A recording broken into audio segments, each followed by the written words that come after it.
Vegeta, Raditz, and Nappa are trying to catch up to Goku in the present timeline, but we haven't checked on the future timeline in a while. Especially with the introduction of Zamasu, it might be a good idea to look at what's going on there. So, we'll be covering all that and more in this 9th part of What If Goku Went Super Saiyan Early. Of course, after seeing the Universe 6 tournament, Zamasu decides it'll be a good idea to take Goku's body, at least in one of the alternate timelines. With how much stronger Goku is in this scenario, this would affect Goku Black as well, obviously. His first target, it's going to be that future timeline that first messed with time, which leads to Goku Black going there and recruiting Zamasu as well. The Zero Mortals plan has begun, although it's not really too well planned out.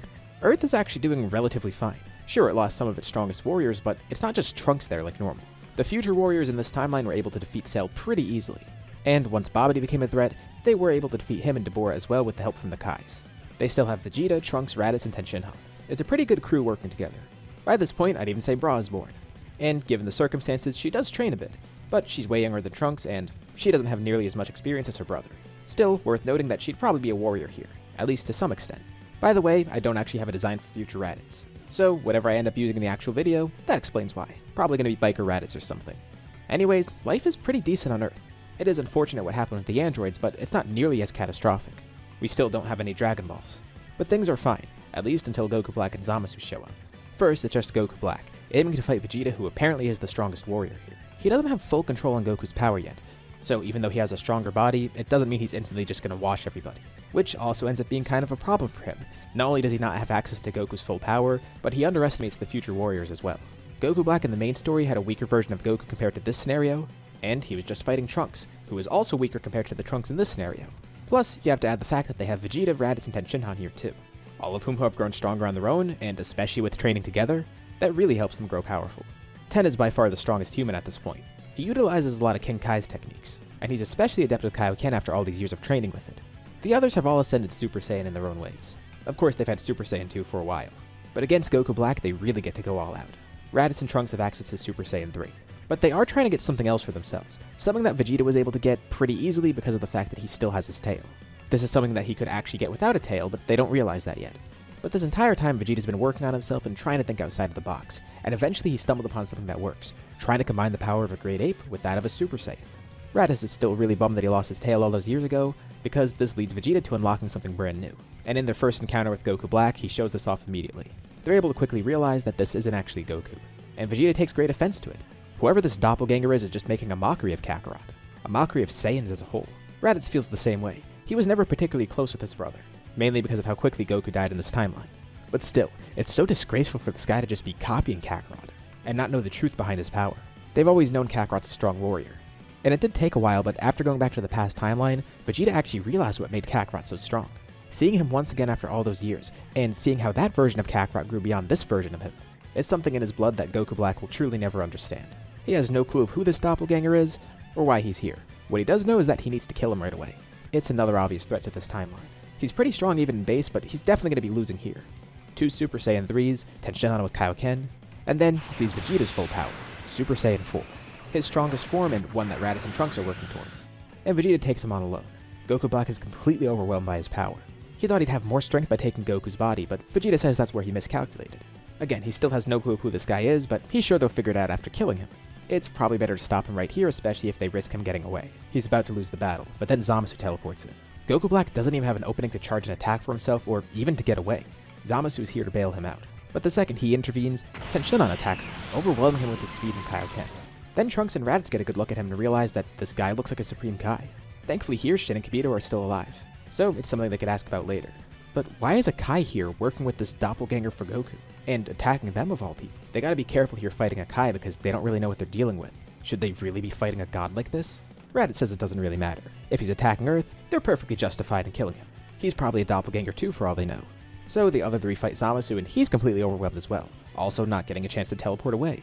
Not too far from where they're fighting, a final shine attack darts through the sky. Vegeta's finishing move to kill off Goku Black. And Zamasu isn't necessarily strong, but they notice every time they injure him he just heals instantly. Zamasu could also sense that Goku Black's been killed. He does try to Kai away, but every time he tries, he's attacked by one of the 3 people fighting him, now 4 with Vegeta involved. And Ten has an idea. He tells them to just hold Zamasu still for a bit. They don't recognize he's immortal yet, but if he keeps regenerating, there's a better way of defeating him, especially with the fact that they're not sure about killing a Kai at the moment. As the others prevent Zamasu from leaving, Ten then charges an attack. He rips out a chunk of the ground nearby, carves it out with some ki and makes it into a container, and using some dirt to write a seal on it. It's pretty shoddy, but it should work. He then pulls off a Mafuba, sealing Zamasu away in the makeshift container. And just like that, they saved the future without even realizing how big of a threat they just faced. They still have no clue who that Goku doppelganger was, but they'll find out eventually thanks to some help from Shin and Kibito. They'll get in contact with them soon enough and figure out what to do with Zamasu as well. With the crisis averted here, what's going to happen with present Zamasu then? Especially without anyone traveling back to the past and Goku Black attacking them as well. Well, this will lead to Zamasu never meeting Goku here. Sure, he sees Goku on GodTube, and he still does have his hatred for mortals, especially after learning about the time rings. But this would mean he'd probably be slower to act on the Zero Mortals plan. And this also gives him time to look in another timeline, seeing what the other Zamasus are doing. He then eventually comes to find out what happened with the other Zamasu. Actually, two of them for that matter. One of them stole Goku's body and killed everyone, moving to another timeline recruiting a Zamasu who became immortal. And somehow, even with Goku's body and an immortal Zamasu, they were defeated by a much weaker crew on Earth. If the plan couldn't work there, Zamasu thinks the plan definitely would have worked here. He would likely fail, and pretty quickly too. So for the time being, while no one in this timeline knows of the threat of Zamasu, he's also not really doing anything here, keeping his disdain for mortals to himself. Maybe he could work on some other plan, but he doesn't really know for sure.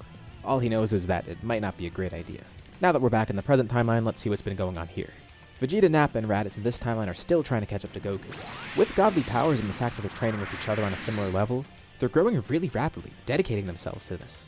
Vegeta is definitely the strongest of the three, with Nappa and Raditz locked in a rivalry to figure out who would be number 3. Each is trying to surpass Vegeta, and then eventually Goku. It's kind of weird to Beerus because he notices that there's basically 3 tiers of power here. There's Goku, who's in his own league, then there's Vegeta, and then not too far behind him is Raditz and Nappa, who are relative to each other. There's something about Vegeta that's pushing him ahead of the others, but still, something about Goku that keeps him way ahead. And it's not just the fact that he had a massive head start, although that really does help. It's been like this for so long, ever since they met Kakarot. He's always been number 1. They've come to acknowledge that, but it's not like they're spending every waking moment thinking about him. It's more so the fact that his ever-growing strength is keeping them motivated. It shows them that they can keep growing too, and they just need to figure out what he's doing so well. But by this point, Goku's even gone way beyond Super Saiyan Blue. Thanks to Whis' training, he's tapped into something else completely different, something that's not even a Saiyan form. So one day, the 4 Saiyans fight on the planet. It's going to be a 3v1 against Goku. The fight starts in base, and then everyone moves into Super Saiyan Blue, with Goku able to hold off everybody at once. They have grown significantly stronger, but he could tell that they're still not close to his level. The 3 of them together are doing pretty well, and here he's kind of having a challenge, which is nice for him. But then, Vegeta pushes himself to a new level. This is something that he's recently unlocked. Kakarot's already long since mastered Super Saiyan Blue, but Vegeta's done something different. He has mastered it, but he's also evolved it. He's reached a new peak of power, Blue Evolution. Whis is pretty impressed with that growth. Beerus could see that it's still not on Goku's level, but impressive still. It's a new form he hasn't seen before, something that Goku doesn't even have yet. But it's not because Goku can't get something like that. It's because he's been working on something completely different. Vegeta, Raditz, and Nappa know that too. Thanks to Vegeta being in Blue Evolution, and the 3 of them fighting together, they're able to push Goku back here. They're overwhelming him, which still isn't too great because it's a 3v1. If this were a 1v1, they'd be much more impressed with themselves. And there's also the fact that they know Goku's holding back. They still haven't seen what he's capable of. He's mostly been training alone with Whis, while they've been training with each other, occasionally with Whis, and sometimes trying to emulate Beerus. He does want one of them to become a god of destruction one day. Vegeta doesn't seem like he'd want to do it. And as for Nappa, Beerus wants him to refine himself. He's grown much more adept as a warrior, but still seems kind of like a meathead to him.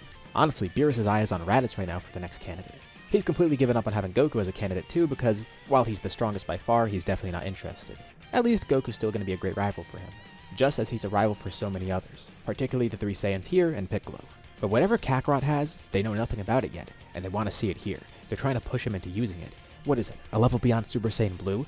Is it Blue Evolution? Or is it something like Blue 2 or Blue 3? Or is it something ridiculous that they can't even think of? Well, it's nothing too ridiculous, he says. Sure, it's something pretty powerful, and it's definitely something divine, but it's something that he's gotten directly from Whis. He powers down into base, and then starts turning into something else. There's a massive explosion of ki. He doesn't have complete mastery over this, but he can use it willingly at least. And this battle will be a great test for him. This is Ultra Instinct. The Omen version at least. He doesn't look too different, but the other 3 can tell that he's changed a ton, just from the pressure of his power alone. And the look on his face too. They all try attacking, but his speed completely outmatches them. His power, his speed, his reflexes, everything is boosted. But most notably, his actions are done automatically. Whis says that he is growing pretty quickly. He hasn't completely mastered it, but he does expect Goku to be there relatively soon. The others can't believe what they're witnessing. And pretty quickly, the fight ends, with Goku able to easily defeat the other 3. Just like always, Kakarot continuously impresses them. After that Universe 6 tournament, it makes them wonder if Goku's one of the strongest in the multiverse as is. Goku would love to fight people from other universes, but he's not sure if he's the strongest. He hopes there's someone strong out there to give him a challenge. But where would he even have the opportunity for something like that? You know where I'm going with this. The Tournament of Power. With the Universe 6 tournament happening, the Tournament of Power eventually gets planned, even without a second Zeno. Zeno has the idea for a tournament in his mind, and he still does get bored eventually. Also, no second Zeno means no exhibition match. Doesn't really matter though, the tournament's the same otherwise. Now Universe 7 needs to make a team of 10 fighters. While the people on Beerus' planet are pretty strong, what is the rest of the team going to look like? So they have 4 to begin with: Goku, Vegeta, Raditz, and Nappa. Goku immediately has 3 other suggestions: Piccolo, Krillin, and then Shinhan. Those 3 have been going back and forth to King Kai. They have been growing a lot, especially Piccolo from what Goku knows. He hasn't gotten to see them in a while or test their power, but he knows for a fact that they'd be a great addition to the tournament. And while they're at it, why not add Yamcha to the tournament? He's not on the level of those 3, but still, he's a worthwhile addition. Alright, that's 8 members, they just need 2 more. Nappa asks if Vegeta would like to recruit Trunks, but Vegeta says Trunks is still too inexperienced. And for that matter, what about Gohan or Goten?